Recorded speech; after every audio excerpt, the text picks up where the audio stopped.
The story begins on a desolate battlefield where countless warriors lie dead beneath a raging storm. Standing in the middle of the carnage is a heavily wounded swordsman, gripping his blood-soaked blade as he stares at a dark figure in the distance. Sitting on a stone throne is the bizarre and terrifying leader of the Sun Moon Demon cult, wearing a completely insane smile across his face. He bursts into laughter before mocking his opponent. So, this is the Sword Emperor of Namchin Palace. How truly amusing. The man standing before him is Nam Young-sin. His entire body is covered in wounds, and even breathing has become a struggle. Despite having already lost one of his arms, the fearless leader of the Southern Sky Palace refuses to fall. Gritting his teeth in anger, he demands to know whether the villain truly finds this tragedy amusing. His mind drifts back to the moment one of his loyal disciples rushed in with urgent news that the demonic cult had invaded Anhui province. At that time, Young-sin reminded everyone that the sword of a true hero carries responsibility and never retreats. He looked at his disciples and asked them, "Do you wield the swords of righteous heroes or the swords of ordinary men?" Without a moment of hesitation, every disciple shouted in unison that they would fight alongside their leader until the very end. Back in the present, Young-sin gazes at the lifeless bodies of his comrades, scattered across the battlefield. Painful memories flood his mind. He realizes that every one of them upheld the teachings he had passed down. Tightening his grip around his sword, he acknowledges that they fulfilled their duty exactly as they had been trained to do. Now, it's his turn to fight. He remembers how the disciples of the Southern Sky Palace never retreated. They always marched forward, fighting until their very last breath to fulfill their responsibility as martial artists. The demon cult leader slowly rises from his stone throne. The moment he steps forward, the sheer force of his movement cracks the ground beneath him. Furious, Young-sin glares at him and shouts to those who proved their unyielding chivalry, "How dare scum," like he used the word amusing. Instead of answering seriously, the cult leader simply reveals an even wider, blood-stained smile and laughs at the suffering surrounding him. He mocks Young-sin, saying that the great sword emperor can barely hold his own sword anymore, especially while trembling like that. Ignoring the taunts, Young-sin raises his shining blade and prepares himself for one final battle. The cult leader smirks and asks whether the sword emperor is truly ready to face what comes after this. Without the slightest hesitation, Young-sin calmly replies that his sword is an extension of himself, and there is nothing he cannot face. The cult leader snaps his fingers and asks one final question. "Do you really believe the sky will remain the same forever?" The instant those words leave his mouth, Young-sin explodes forward at incredible speed. His devastating sword strike collides head-on with the cult leader, and the clash releases an overwhelming wave of energy that shakes the entire battlefield. The duel reaches its decisive moment. Then, with one perfectly executed strike, Young-sin severs the cult leader's head in a violent explosion of blood. Breathing heavily, he watches as blood rains down around him. It appears the battle is finally over, but something horrifying happens. Even after being decapitated, the cult leader's severed head continues smiling. It calmly recites a strange prophecy about the sun and the moon. Young-sin's eyes widen in shock as the floating head becomes surrounded by a mysterious purple mist. Moments later, a third eye opens on the villain's forehead as he declares that the sun and the moon can never be separated. Before Young-sin can react, an enormous explosion of dark purple energy erupts from the head, instantly engulfing the entire battlefield. Brilliant violet light consumes everything in sight, displaying a terrifying level of destructive power. After the explosion, the scene changes completely. The violent storm has disappeared, replaced by a calm day as a gentle breeze moves through the trees. Groaning in pain, Young-sin slowly forces himself to stand by using his sword as a crutch. Looking around, he realizes with deep sorrow that the final confrontation ended in mutual destruction. Black smoke rises from the bodies of all his fallen companions, with every step leaving a trail of blood behind him. He struggles forward, but his body has already reached its limit. His legs suddenly give out, and he collapses to the ground among the swords of his fallen disciples. Kneeling there, he bitterly admits that his title as Sword Emperor means nothing. Overwhelmed with grief, he apologizes to every one of his disciples for failing to protect even a single one of them. His face covered in blood and tears, the exhausted warrior slowly looks toward the sky. At that very moment, the dark clouds begin to part, allowing bright sunlight to shine through. He gazes at the endless blue sky. He realizes that its vastness represents the justice he devoted his entire life to protecting. Yet, he can't help but question whether someone who failed so completely even deserves to look upon that sky. Suddenly, he coughs up a mouthful of dark blood, making it clear that he has reached his absolute limit. In his final moments, only one thought remains in his heart. If only I had been a little stronger, would everything have turned out differently? Closing his eyes, he wonders if regret is the only thing left on the blade he dedicated his life to. Just then, someone repeatedly calls out the name Mumyong. Startled, the protagonist suddenly opens his eyes in a completely unfamiliar place. Before he can understand what's happening, a man rushes over and brutally kicks him to the ground. Still dazed and confused, the young man has no idea where he is or why this stranger is attacking him. The man angrily calls him lazy and demands to know why he's still sleeping. At that moment, moment, Young Sin realizes something unbelievable. He isn't in his own body anymore. He's inside someone else's body, completely overwhelmed by the situation. He takes another powerful kick and groans in pain. The man continues yelling, claiming that he saved a worthless orphan like him and that he should be grateful instead of acting useless. As another kick comes toward him, Young Sin instinctively blocks it while trying to remember his final moments on the battlefield. He quickly realizes this isn't a dream. He clearly remembers being the mighty Sword Emperor. His thoughts immediately return to the floating head of the demon cult leader, making him wonder if that bizarre power somehow challenged the heavens and caused all of this. When the man throws another kick, Young Sin immediately notices something strange to him. The attack feels unbelievably slow. Without any effort, he reaches out and catches the man's foot firmly in midair. The muscular man freezes in complete shock. No matter how hard he tries, he can't pull his leg free. Today's Mumyong possesses an unbelievable level of strength. Slowly, the young man rises to his feet as a dark and intimidating aura surrounds him.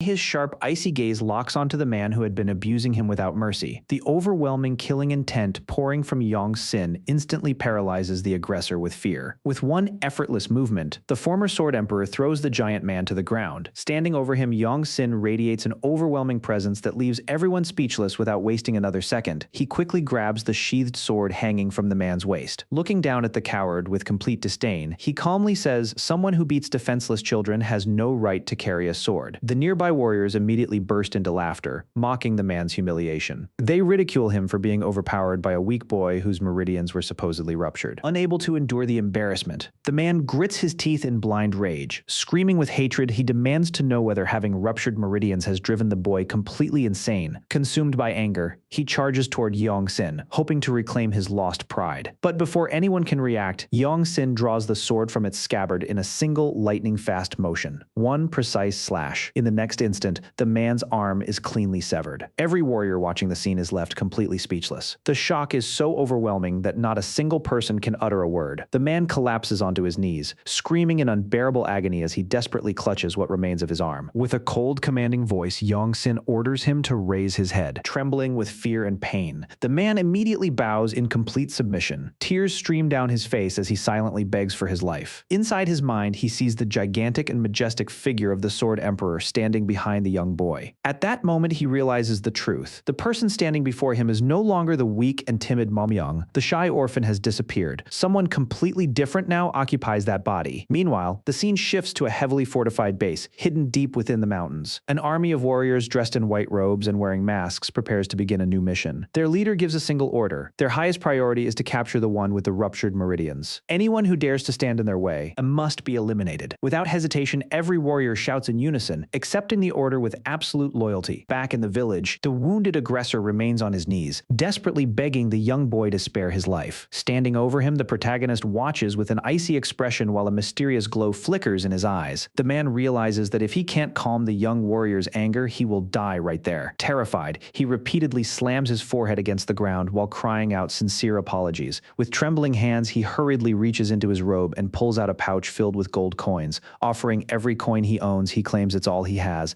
and desperately begs the boy to forgive him. Young Sin doesn't even flinch. Under the cloudy sky, he continues staring at the man with a cold, emotionless gaze before finally speaking. "I know exactly who you are, Deoxym, and I will never forgive you." His voice grows even colder as he continues. "For the past 5 years, you barely gave me enough food to survive, let alone clothes to wear." He goes on to list every humiliation he suffered, explaining how he was constantly extorted, beaten, and trampled on by this coward in front of the entire village. Watching everything unfold from a distance is a mysterious woman wearing a straw hat. Intrigued by the boy's behavior, she quietly observes the scene while muttering to herself. Although he's now living in a different body, Young Sin realizes he still remembers every painful memory and every act of abuse this body endured. Looking down at the trembling man, he says with anger that a fake apology is meaningless even if it's accompanied by a bag full of gold. "I can clearly see the lies written all over your face even while you're begging for your life." Without another word, Young Sin slowly raises his bloodstained sword. Then in the blink of an eye, one clean strike. The blade slices through the air, ending the man's life instantly. With an emotionless expression, the hero declares, "Anyone who harms the weak and fails to honor the sword deserves to lose their own head." The mysterious woman immediately widens her eyes in shock. She recognizes those words at once. That's one of the core creeds of the Changchun society. Leaving the lifeless body behind, Young Sin calmly walks away. He looks up at the endless blue sky. He begins wondering what he should do next. He has no allies, no connections, and no one he can trust in this unfamiliar place. Suddenly, a desperate scream echoes throughout the village, shattering the silence. Young Sin quickly turns toward the sound and sees a villager running for for his life while frantically begging for help. Before anyone can respond, a masked warrior suddenly appears behind the fleeing man and drives a fatal strike into his back. Watching the innocent villager collapse, Yong-sin grits his teeth in rage. Panic instantly spreads across the entire village as people begin screaming for everyone to run. At that moment, warriors from the feared Sun and Moon demonic cult storm into the village, bringing nothing but terror wherever they go. The symbol embroidered on their white robes immediately catches Yong-sin's attention, a black sun resting above a crimson moon. The moment he sees that emblem, he recognizes his greatest enemies. An overwhelming wave of sinister purple energy radiates from the invaders. Demonic energy. His anger boils over as he realizes that despite everything he sacrificed in his previous life, these demons still survived. Without mercy, the invaders begin slaughtering innocent villagers while shouting orders to seal off the entire area. As Yong-sin listens carefully, he hears them mention that they're searching for someone with ruptured meridians. His eyes narrow. Are they looking for me, watching innocent people being butchered by cowardly assassins? Yong-sin tightens his grip around his sword. He refuses to stand by while these monsters massacre defenseless villagers. His eyes burn with fury as he faces the advancing masked warriors. Creatures like these should never exist in this world. The terrified villagers desperately shout at him to run away, warning him that he'll be killed if he tries to fight. But Yong-sin completely ignores their warnings. Instead, he calmly walks forward. A faint smile appears on his face as he reminds himself of a lesson he has always believed. The moment you decide to carry a sword, you must also know the exact moment to draw it. The villagers who once knew Mumyang watch silently, filled with worry as they wonder if the young boy is walking towards certain death. The masked assassins finally notice him and immediately charge forward. Yong-sin knows this body is incredibly weak. Its meridians are ruptured and it possesses almost no internal energy. But one thing has never changed. My martial path remains the same. With unwavering determination, he firmly grips his sword and assumes a proud combat stance worthy of the legendary Sword Emperor, hidden among the nearby vegetation. The mysterious woman in the straw hat watches closely. The moment she sees his stance, her eyes widen in disbelief. That's legendary three-talent swordsmanship. A brilliant golden aura slowly begins surrounding Yong-sin's body as he enters a state of absolute concentration. The woman is amazed. She can tell that his mind is perfectly calm and completely immersed in the technique. Within a single instant, Yong-sin analyzes the battlefield. 3 enemies to his left, 4 to his right. Raising his sword high above his head with both hands, he prepares to unleash the devastating technique. The first assassin rushes toward him. Yong-sin moves first. Launching himself forward with flawless timing, he begins the first movement of the 3 talents swordsmanship, the movement of heaven. Planting one foot firmly on the ground, he leaps into the air with incredible speed before delivering a brilliant vertical slash. The enemy is cut down instantly and crashes lifelessly onto the ground. Without pausing, Yong-sin immediately turns toward the remaining assassins. Several masked warriors surround him from every direction, attacking at the same time in an attempt to overwhelm him. With elegant and precise movements, he effortlessly avoids every strike. Then, he transitions into the second phase of the technique. The movement of earth. His sword moves with overwhelming force, easily blocking every attack launched by his enemies. One assassin suddenly leaps into the air with his blade raised high, aiming to split Yong-sin in half. Instead of panicking, the protagonist calmly waits. He watches, he calculates then. At the exact perfect moment, a faint smile appears on his face. He unleashes the final movement, the movement of man. His sword flashes horizontally through the air with terrifying precision. The strike tears cleanly through the assassin's chest before the man can even react. Yong-sin smoothly completes the stance as his blade glides flawlessly to its resting position. The assassin lets out one final cry of agony before collapsing to his knees, unable to believe he had been defeated so effortlessly. Looking down at the dying man with complete indifference, Yong-sin shows not the slightest hint of pity. With his final breath, the assassin stares at the young boy in horror and mutters a single word: monster. Moments later, he collapses lifelessly onto the ground, confirming Yong-sin's overwhelming victory. Now standing alone among the corpses of the fallen assassins, the hero surveys the bloody battlefield. Watching everything unfold, the mysterious woman in the straw hat is completely astonished. He defeated every one of them, using nothing more than the basic techniques of the 3-talent swordsmanship. At that moment, she realizes that the boy before her possesses an unbelievable natural talent for the sword. Suddenly, Yong-sin senses another hostile presence approaching. His head snaps toward the rooftops. A new group of assassins has arrived. Unlike the first squad, these warriors are clearly much stronger. Standing on top of one of the village houses, their leader looks down with complete disdain while checking for survivors. One of the assassins notices the bodies below and gasps in disbelief. The entire first squad was wiped out by that boy. Without hesitation, Yong-sin raises his sword once again, preparing for another battle. But just as he's about to move, an intense pain suddenly explodes through his chest. A painful groan escapes his lips as his vision blurs. Unable to remain standing, he drops to one knee and uses his sword to support himself. Cold sweat begins covering his body. Only then does he remember. This body suffers from ruptured meridians. The intense strain pushes his fragile body to its absolute limit, and a violent headache makes it almost impossible to think. Desperately, he tries to understand how serious his condition has become. Watching from the rooftops, the assassins immediately notice his weakened state. Their leader's eyes narrow, so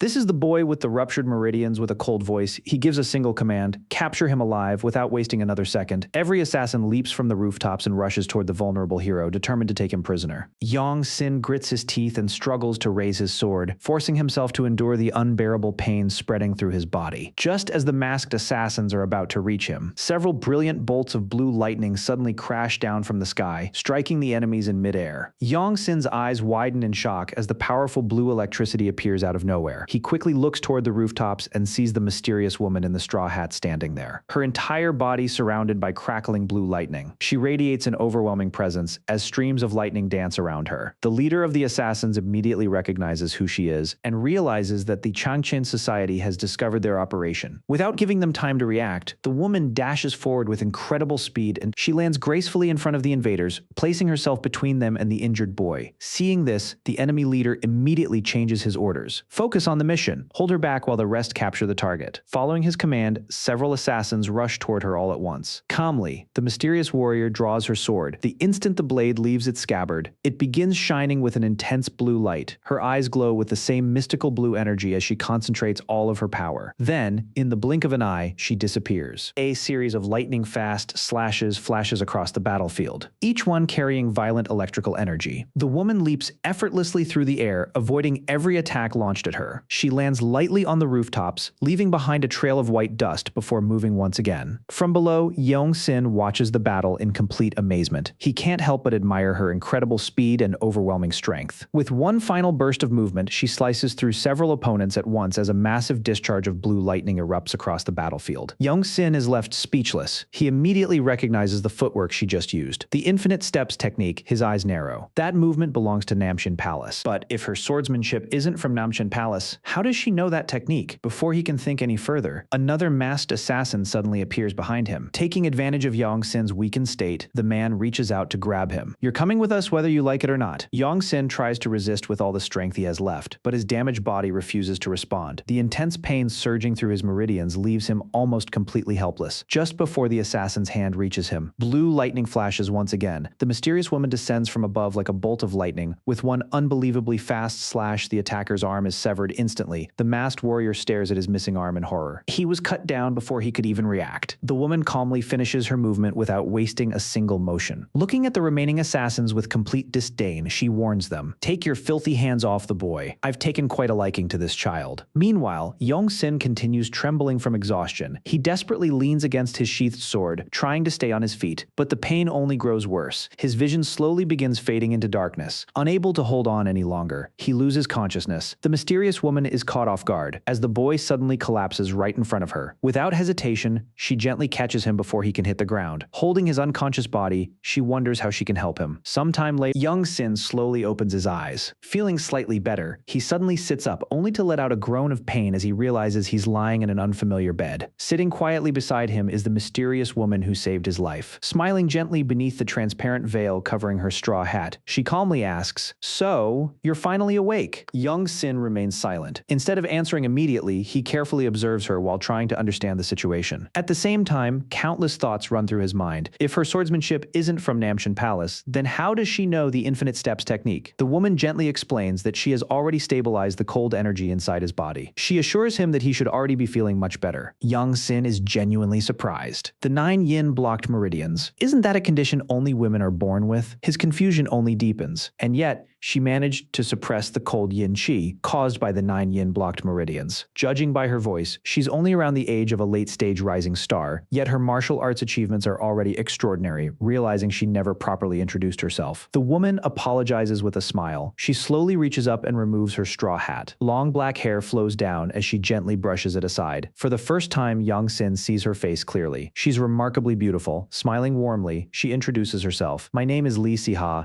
from the Changchen Society." Then Then she surprises him with an unexpected proposal. Would you like to become my disciple? She explains that she can not only teach him martial arts, but also help treat his 9 yin-blocked meridians. Despite the generous offer, Yong-sin remains cautious. The sudden kindness feels almost too good to be true. Lee Si-ha explains that she was deeply impressed by the determination he showed earlier. Even while burdened with a weak body, he still chose to stand against the demonic cult to protect innocent people. Yong-sin admits that her words have made him curious. He has never heard of anyone successfully treating this condition before. With a confident smile, Lee Si-ha raises one finger. A brilliant current of lightning gathers around it. He reveals that she cultivates a unique martial art based on both lightning and fire. That special energy allows her to gradually open blocked meridians. Young-sin quietly considers her explanation. Ordinary yang energy would never be enough to cure such a rare condition. The cold yin qi accumulates far faster than yang qi. If someone cultivates carelessly, the imbalance between yin and yang would eventually kill them. Lee Se-ha continues explaining that, because he is a man, his natural yang energy can work together with her lightning technique to create the perfect balance needed for treatment. Everything she says makes perfect sense. Yang-sin immediately realizes just how advanced her martial art truly is. At the same time, another thought crosses his mind. If he manages to absorb and control all of this accumulated energy, he could eventually become even stronger than he was in his previous life. However, one important question still remains. Looking directly into her eyes, he calmly asks, "Why would you choose an unknown boy like me as your disciple?" Lee Se-ha lets out a soft laugh. She finds his honest and straightforward question refreshing. Her thoughts drift back to the words he spoke earlier. Anyone who doesn't take responsibility for their strength has no right to carry a sword. Young-sin quietly listens as she answers, "I don't want a disciple who swings a sword carelessly. I want someone who carries a truly righteous heart." After hearing her answer, Young-sin asks one final question. "What if I refuse?" Lee Se-ha's smile fades slightly. "If you refuse, the demonic cult will continue hunting you. You'll spend the rest of your life running and hiding." Young-sin immediately asks why the Changqing Society doesn't simply eliminate him now, if it would prevent future problems. Without hesitation, she answers firmly, "If we acted like that, we would become no different from the demonic cult. Our duty is to protect the innocent." She quietly reflects that most people choose to sacrifice the few in order to protect the many, but she wants to become someone who protects even those who have been left behind. Young-sin silently absorbs every word. Her sincerity reaches him. A faint smile slowly appears on his face. He realizes that this woman is more than worthy of becoming his master in this new life. Sitting on the bed, he respectfully bows his head. He apologizes for doubting her intentions and sincerely asks for her forgiveness. Lee Si-ha smiles warmly,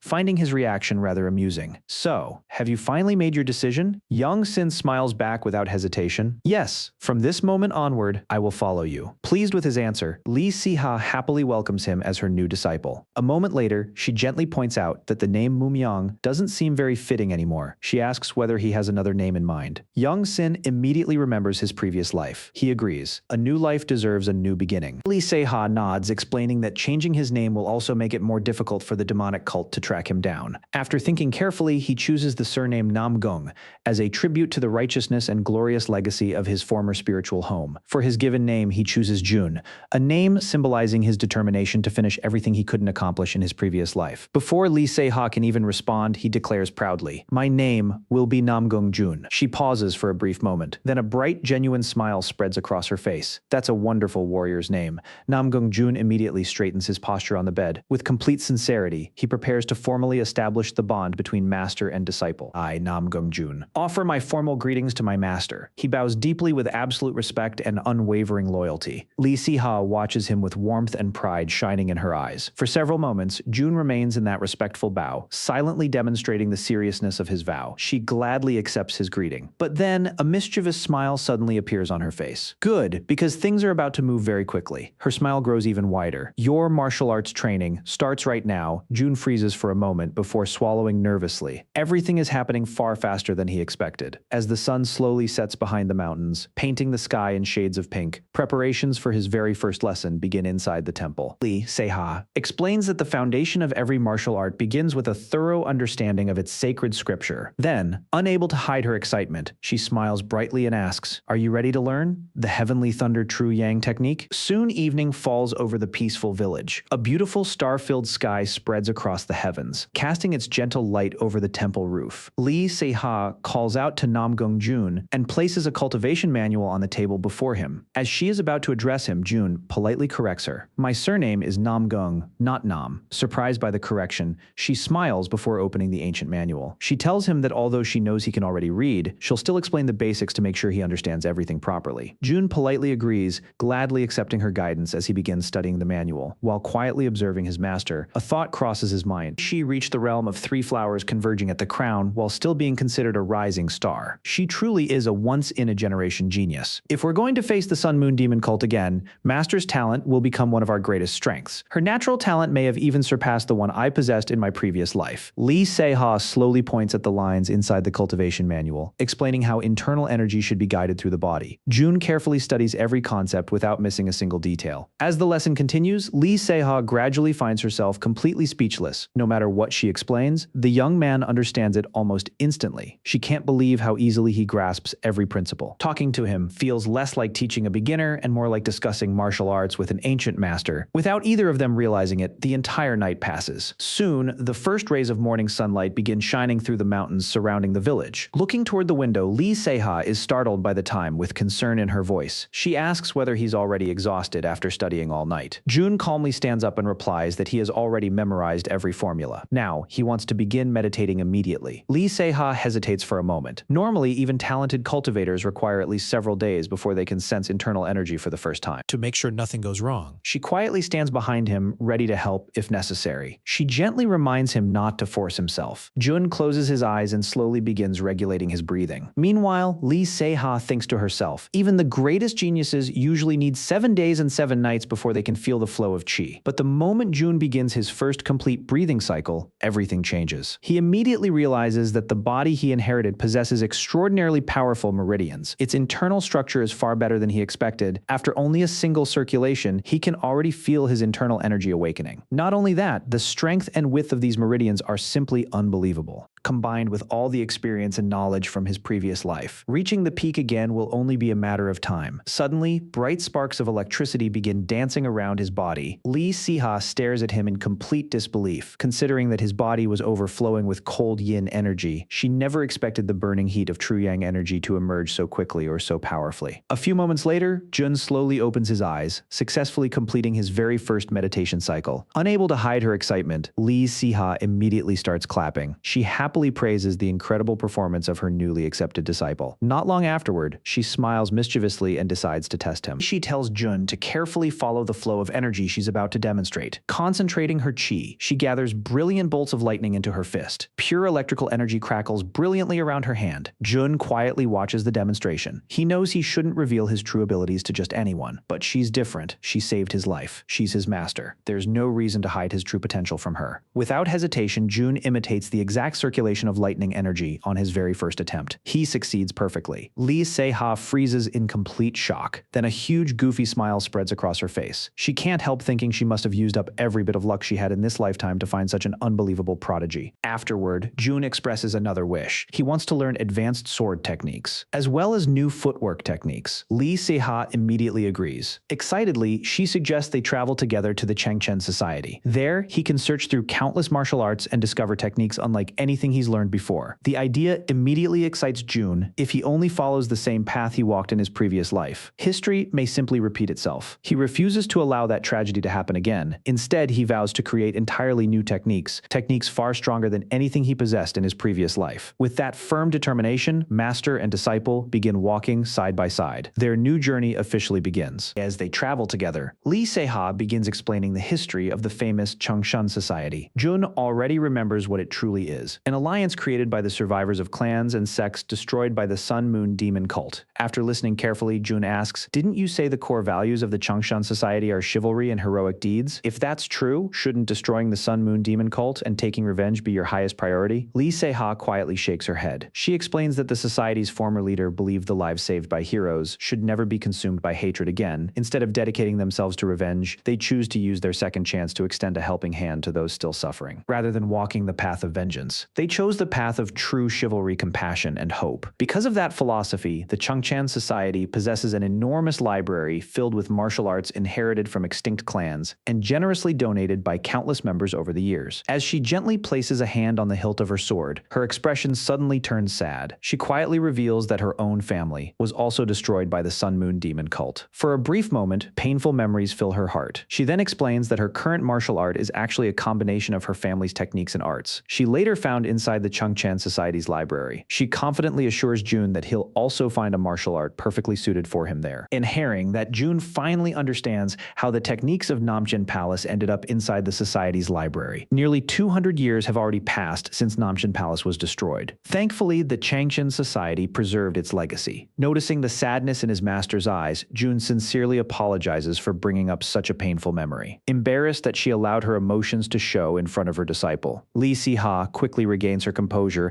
and walks a little faster. Wanting to change the subject, she suddenly smiles. Disciple, Huangshan is famous for its four wonders. Can you name them? Without hesitation, Jun answers. The pine trees, the sea of clouds, the unique rock formations, and the hot springs. Li Siha smiles proudly. You really are clever. The two continue climbing the mountain path together. Dense fog gradually surrounds them as they approach the society's hidden headquarters. Before entering, Li Siha carefully warns him, follow my footsteps exactly. If you make even one wrong step, you could trigger one of the protective formations. As they pass through the wall of mist, Jun stops in amazement. The breathtaking landscape before him leaves him completely speechless. Then his eyes widen. The Changshan Society's hidden base has been built directly upon the ruins of his former home from his previous life. As they enter, numerous guards and disciples respectfully bow toward Li Siha. They warmly welcome back the master of the Heavenly Sword Hall. Along the way, she explains that everyone wears straw hats whenever they leave the hidden base. However, she deliberately keeps the real reason a secret for now. After entering the main hall, Li Siha cheerfully announces that she's finally returned from her mission. Moments later, an elderly man with a long white beard approaches them. His name is Yun Yongjong. Looking toward Jun, he calmly asks whether the boy is her guest. Smiling proudly, Li Siha places a hand on Jun's shoulder. She happily introduces him as her newly accepted disciple. Yun Yongrog raises an eyebrow in surprise. He comments that she must have taken quite a liking to the boy if she accepted him so quickly. Thanks to her recommendation, he explains that Jun only needs to pass the martial examination before officially joining. Then he asks, when would you like to take the test? To everyone's surprise, Jun immediately steps forward. I'm ready, I'll take it right now. The elder can't hide his surprise. Jun has barely begun cultivating, yet he's already asking to take the examination. Jun calmly explains that the Heavenly Thunder True Yang formula has already given him enough confidence. Yun Gyeongjong lets out a small laugh. Finding the boy's confidence rather amusing, he decides to accept the challenge. He calls over a powerful warrior, then he gives a simple order. If the boy can block even a single strike, that will be enough. A massive warrior named Gangmong steps forward with heavy footsteps. Preparing for the challenge, Jun turns toward his master with slight concern. He points out that he doesn't even have a weapon to defend himself. Smiling softly, Li Siha draws her own mystical sword and offers it to him. She explains that an ordinary sword would shatter under the coming clash. Jun respectfully accepts the precious weapon. Then he bows deeply to thank his master. Gangmong looks at the young disciple with a serious expression. Don't try to show off. Just focus on dodging. If you attempt to block my attack, you could lose your life. The giant warrior suddenly leaps high into the air, raising his sword overhead. He unleashes a devastating vertical slash, while Jun calmly watches from below. At the very last second before the attack lands, Jun draws the mystical sword in a single flash. With incredible speed, he firmly blocks the massive strike. The moment their blades collide, Jun immediately realizes just how overwhelming Gangmong's physical strength truly is. Instead of resisting the force head-on, he skillfully tilts his blade, allowing the powerful attack to slide away from him. Using the enemy's own momentum, Jun swiftly spins around and slips behind the stunned warrior. Gangmong's eyes widen in shock. His strongest attack had just been redirected by someone everyone considered a weak rookie. Without wasting the opportunity, Jun leaps into the air. He immediately launches a swift aerial counterattack, demonstrating that he has mastered far more than basic techniques. Gangmong barely manages to defend himself in time. Jun lands gracefully on the ground. His feet slide backwards slightly as he perfectly regains his balance, ending the exchange with flawless elegance. Gangmong grits his teeth. His hands tremble violently from the impact of Jun's counterattack. The huge warrior can't believe that such overwhelming strength came from someone with such a thin and fragile body. He quickly realizes that kind of power couldn't have come from muscle alone. Looking at Jun with newfound respect, Gangmong understands that the young man infused his strike with pure sword chi. Watching from the side, Li Siha happily begins clapping. She proudly celebrates as her disciple successfully blocks the attack and immediately counters it. Gangmong remains deep in thought. Jun had only recently begun cultivating. So how is something like this even possible? Looking down at the ground, he notices deep skid marks beneath his own feet.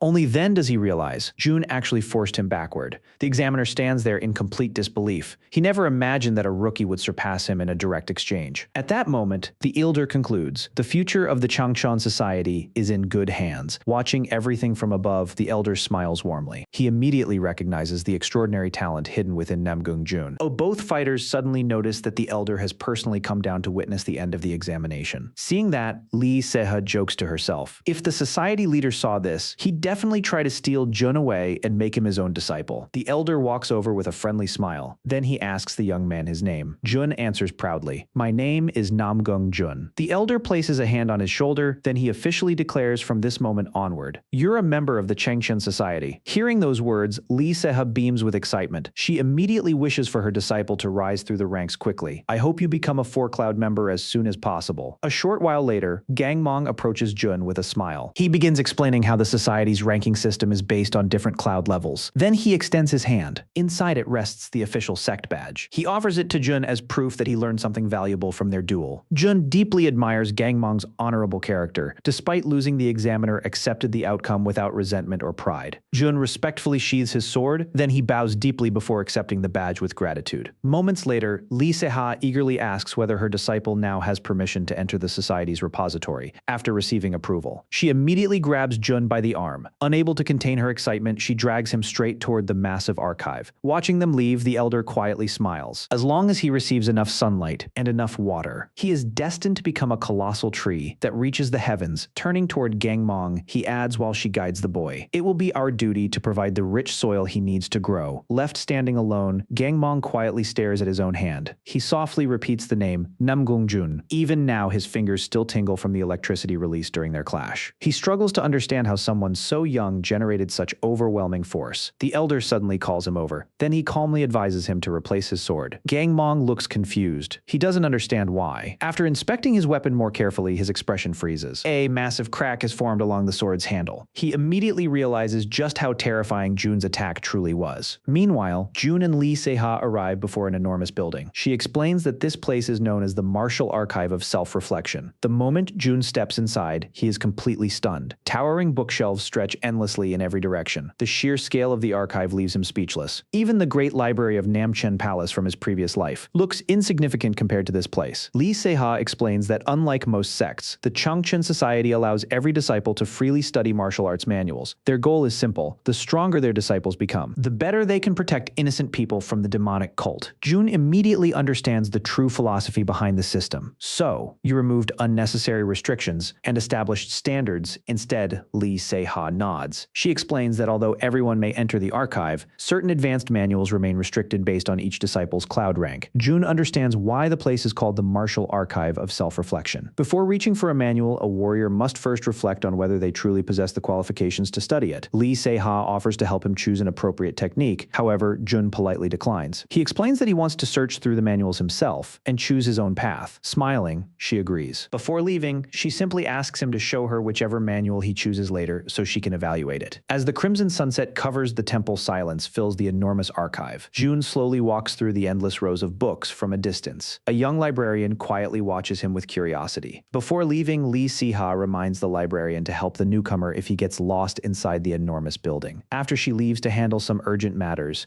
the young librarian remembers her request and keeps an eye on Jun from afar. But suddenly he hears books falling one after another. His eyes immediately widen. Jun is pulling manuals from the shelves and tossing them onto the floor one after another. The librarian stares in disbelief. He actually reading all of those that quickly. As more and more books continue piling up, the young attendant begins losing his patience from his perspective. The rookie is simply making a huge mess, thinking it's finally time to scold him. The librarian slowly walks over. Meanwhile, without paying attention to anyone around him, Jun reaches toward a nearby weapon rack. He calmly picks up an ordinary wooden practice sword. The librarian immediately panics. His eyes grow wide as Jun suddenly assumes a serious combat stance. Then, without warning, Jun explodes into motion. The wooden sword slices through the air. At unbelievable speed, he performs one astonishing aerial technique after another. The librarian is left completely frozen. He can't believe what he's witnessing. Looking at the manuals scattered across the floor, he finally realizes something. Every single book Jun selected focuses on speed, sword strikes, and lightning-fast attacks. The young librarian watches in stunned silence as Jun combines everything into a single flowing technique. Then, with one final swing, a terrifying shockwave bursts from the wooden sword. The entire pavilion trembles violently tables shake, brushes scatter across the floor, scrolls are blown away by the overwhelming spiritual pressure. The librarian gulps nervously, his entire body begins trembling. That single strike moved with the speed of a bolt of lightning tearing across the sky. Just then, a deep, heavy voice suddenly echoes throughout the pavilion. "Who are you?" June immediately turns around. Standing behind the frightened librarian is an enormous man with blazing red hair. An overwhelming and terrifying aura pours out of his body. Crossing his arms, the giant warrior fixes his eyes on June. Then he directly asks about the unbelievable sword techniques the young man had just displayed. The moment June senses the man's presence, a chill runs down his spine. The overwhelming demonic energy surrounding the stranger is unmistakable. Jun's expression immediately hardens. How could someone with such terrifying demonic energy be standing inside the Changshan Society? The frightened librarian remains curled up behind his desk, barely able to move. A few meters away, June holds his defensive stance without letting his guard down. Even though he appears calm on the outside, his mind is racing. He can't understand how someone with such terrifying demonic energy could be freely walking inside the Changshan Society. Trying to calm the situation, the young librarian hurriedly explains that June is nothing more than a newly recruited disciple. The towering warrior casually pushes the librarian's head aside to move him out of the way. As June studies the stranger more carefully, his eyes fall on the badge attached to the man's robes. A 4 black cloud insignia. The red-haired warrior calmly admits that he's never seen a sword style like June's anywhere inside the self-reflection martial archive. Realizing the man doesn't seem openly hostile, June answers honestly, "I'm still creating this technique." The sword demon slowly walks across the scattered books. After observing June for a moment, he realizes the boy isn't lying. A frightening smile spreads across his face. Then he makes an unexpected proposal. He challenges June to a duel. If the young swordsman can satisfy him, he promises to reward him handsomely. The librarian nearly loses his mind. He desperately shouts that June is only a rookie who has barely learned the basics of cultivation. The senior immediately tells him to shut his mouth. Meanwhile, the terrified librarian silently prays for Li Si-ha to return before something terrible happens. Without hesitation, June accepts the challenge. Then he boldly asks for a spiritual elixir as the reward if he wins. The giant bursts into laughter. He admits that he likes decisive youngsters who speak directly instead of wasting time. Then he calmly tells June to attack with everything he has. To keep things fair, he even promises not to use any internal energy. Jun confidently shakes his head. "If you think it's necessary, you can use your full internal energy." The sword demon lets out a thunderous laugh in his eyes. This kid is completely insane. Without another word, Jun makes the first move. His sword slices through the air with incredible speed as he launches a deadly opening strike. The giant blocks the attack with ease. But the moment their swords collide, his expression changes. The force behind that strike is far heavier than he expected. With a loud battle cry, he forcefully knocks Jun's blade away, using nothing but overwhelming physical strength. Instead of resisting, Jun uses the impact to propel himself backward. He performs a graceful spin in midair before landing perfectly on his feet. Immediately, he assumes another aggressive stance. Knowing he can't compete with the giant's raw strength, Jun decides to rely entirely on speed and footwork, changing his angle of attack. He cuts diagonally through the wind and suddenly appears above his opponent. Then, he seamlessly incorporates the sequence of the Sasan 12 swords, extending one slash into 3 consecutive strikes. The sword demon's eyes widen. Even someone with his experience is astonished by the complexity of the triple attack. Although he successfully blocks all 3 slashes, he immediately realizes something. Jun didn't simply copy an existing technique, he improved it. The giant smiles in admiration. The young swordsman transformed a basic attack into something entirely new. Feeling the balance of the sword in his hands, Jun realizes something as well. The weapon feels perfect. Little by little, the battle instincts from his previous life are finally returning. However, he also knows his current body has already reached its limits. His ruptured meridians won't allow him to prolong this battle much longer. If he wants to win, it has to happen now. Jun's attacks become even faster, even sharper. Every step is adjusted with incredible precision as he searches for the perfect opening. Gathering his energy, he prepares to unleash the 12th form of the eternal lightning arc. Bright streams of electricity begin following every swing of his sword. Blue lightning races across the enormous pavilion. The sword demon continues defending himself with an excited grin. The entire hall glows beneath the brilliant flashes of lightning. Unable to hide his excitement, the giant bursts into laughter. "This is the most entertaining fight I've had in years." Jun ignores every distraction. Aya's focus remains fixed on a single objective. The finishing strike, his eyes begin glowing intensely as he carefully calculates the exact path his blade must follow. Every movement, Every angle, every breath falls perfectly into place. In his mind, the wooden training sword is no longer a sword. It's a bolt of lightning. He gathers every ounce of spiritual energy into the tip of the blade. The brilliant aura grows brighter and brighter. Finally, Jun discovers the perfect path. With everything he has, he unleashes the 13th form. A colossal burst of blue lightning explodes through the center of the pavilion. The overwhelming discharge tears through the air like a divine thunderbolt, but the tremendous recoil immediately tears open Jun's hand. Blood begins flowing down the wooden sword. His fragile body simply cannot withstand such overwhelming power. The giant barely manages to defend himself. For the very first time, a serious expression appears on his face. Deep inside, he admits something he never expected. For a brief instant, he genuinely felt his life was in danger. To survive, he was actually forced to use his own internal energy. Smoke fills the hall as both fighters slide backward across the stone floor. Slowly, the dust begins to settle. The red-haired warrior stares silently at Jun. In the end, he has no choice but to acknowledge the boy's ability. This child was born with terrifying talent for the sword. Meanwhile, Jun steadies his breathing, quietly evaluating his performance. He analyzes the effectiveness of the combat forms he just created. The senior smiles with genuine admiration. He praises the smooth flow of the sword style, saying it's already worthy of a complete high-level martial art. Then he asks, "Are there 13 forms?" Standing nearby, the librarian can only stare in stunned silence. The giant looks at Jun once more, then asks one final question. "What is the name of this sword style?" A faint smile appears on Jun's face. He proudly reveals the name of the technique he created. This style is called the 13 Lightning Flash Sword Thunder. The librarian nearly collapses. He can't believe that a rookie has created a martial art worthy of at least a 3-cloud rank. For several moments, a red-haired senior simply studies Jun in silence. Then a smile slowly forms on his face. He genuinely likes the young swordsman. Without hesitation, he invites Jun to join Mukrian Hall. Jun looks completely confused. He never expected such an invitation from someone as terrifying as the sword demon before he can respond. A cold, irritated voice echoes throughout the pavilion. "And just what do you think you're doing?" Lee Siha arrives with an imposing presence. Her sharp eyes immediately lock onto the red-haired warrior. She asks if Mukrian Hall has now started stealing disciples from other halls. The giant doesn't look intimidated in the slightest. He casually replies that he simply likes the boy and sees nothing wrong with inviting him. Lee Se-ha immediately steps in front of Jun. With anger in her voice, she orders the sword demon to stay away from her precious disciple. The atmosphere inside the pavilion instantly becomes suffocating. The overwhelming fighting intent of both masters collides in midair. The red-haired warrior slowly grips the handle of his sword. Then he smirks. "So, are you really looking for a fight?" Realizing the situation is about to spiral out of control, Jun calmly steps between them. He politely asks both masters to stop. Then he makes his decision. "I accept the invitation. I'd like to visit Mukrian Hall," he continues. Jun catches everyone off guard by saying he'll visit Mukrian Hall when the time is right. He explains that he plans to spar with the hall master from time to time and use him as a training partner. The red-haired giant stares at him in complete disbelief. Even Lee Se-ha looks at Jun with a gloomy expression. Then the fearsome warrior bursts into loud laughter, clearly amused by the boy's boldness. He says Jun has brought something very interesting into his life. Before leaving, he tells him not to keep him waiting for too long. The red-haired warrior tosses a small black wooden box toward Jun. Jun catches it without hesitation. With a wicked grin, the giant says his farewell, leaving behind a speechless librarian and an irritated Lee Se-ha. The next moment, he vanishes at incredible speed. Lee Se-ha crosses her arms angrily. She complains about how annoying that man is. Curious, she asks Jun what's inside the box. Jun calmly replies that it's the reward he was promised. He slowly opens the box inside. A glowing white pill rests quietly. Lee Se-ha immediately recognizes it. It's the white crane pill. She explains that it's an excellent elixir for cultivators who have just begun building their internal energy. Jun then asks about the invitation to her hall, after all. Weren't they supposed to head straight to the Heaven Sword Hall? Lee Se-ha explains that every new disciple must first go through a trial period. All the recruits have to compete against one another. Only those who perform exceptionally well earn the right to choose whichever hall they wish to join. Because of that, she can't simply place Jun into her own hall. He'll have to earn it himself. Jun firmly closes the wooden box. With complete confidence, he promises that he'll win the selection and enter her hall. Soon night falls over the vast Changchen society. The moonlight quietly blankets the enormous grounds inside his room. Jun decides it's finally time to consume the white crane pill. He swallows the elixir and immediately begins cultivating. But only moments later, a violent pain erupts inside his chest. He stumbles against the bed while letting out a painful groan. To his horror, the moment the medicine enters his body, body, he suffers a severe convulsion. Without wasting a second, Jun immediately sits in the lotus position. He begins regulating the flow of his internal energy. Using the power of his solar yang qi, he suppresses the violent pain surging through his meridians. At the same time, the Heavenly Thunder True Yang formula advances another step as he focuses on opening its first point. After enduring the painful breakthrough, Jun is completely exhausted. He slowly lies back on the bed. His fragile body has already reached its limit. He knows he can't rush the cultivation process. Even the smallest mistake could result in qi deviation. The following morning, the sun rises once again over the Changchen Society. Another day of intense training begins. Young disciples fill the training grounds, a relentlessly striking wooden training posts. Watching them from nearby, the white-haired elder smiles with satisfaction. He's pleased to see so many talented recruits working hard. Suddenly, one of the younger companions notices a new face. He asks the elder who that young woman is. The elder introduces her as Dan So-hai. He proudly explains that she possesses enough talent to one day become a hall master herself. The young man nods, but comments that although she's undoubtedly gifted, she still seems inferior to the prodigy from Shanxi, Baek Ri Chong. Looking farther across the training grounds, the guide notices another recruit. Unlike everyone else, the boy is doing nothing but physical strengthening exercises. The young man watches with suspicion. He wonders whether someone training like that could really pass the placement test after all. Shouldn't he have already mastered the basics before arriving here? Knowing there's little time left before the examinations, the wise elder simply smiles. He calmly says, "We'll know the truth once they face each other." He then reveals that the placement exam will be decided through sparring matches between all the recruits. 3 days quickly pass. The massive combat arena is fully prepared for the long-awaited event. The audience fills every seat, excited to witness the strength of the new generation. Hall masters and senior elders take their places in the honorary gallery. The official referee steps into the arena. He orders every participant to prepare themselves. Then, heavy metal gong echoes throughout the stadium. The sparring tournament officially begins. The referee opens the registration scroll. He loudly announces the names of the first competitors: